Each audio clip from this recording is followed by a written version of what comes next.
tout ce que John Gray a mis en lumière, avec l'appui de la science et de toutes ces découvertes sur les hormones. L'homme a besoin de 10 à 20 fois plus, de testostérone que la femme dans son corps et simplement il commence à devenir romantique au-delà de 20 fois plus de testostérone.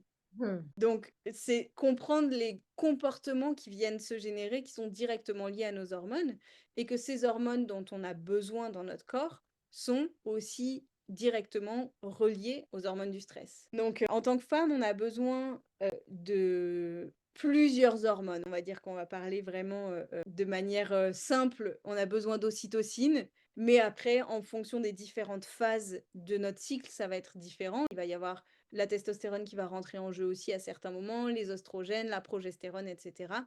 Avec plein de détails, des hormones qui vont encore se découper en sous-hormones, et cetera. Donc chez la femme, c'est beaucoup plus complexe que chez l'homme. Mais du coup, comprendre que ça a un lien direct avec le stress. Et qu'une femme qui est dans un environnement de travail masculin, avec une pensée, un comportement masculin, elle va être soumise à des taux de stress qui sont énormes et être de plus en plus dans sa polarité masculine. Ce qui fait que quand elle va arriver vers son partenaire, elle va le faire switcher vers sa polarité féminine.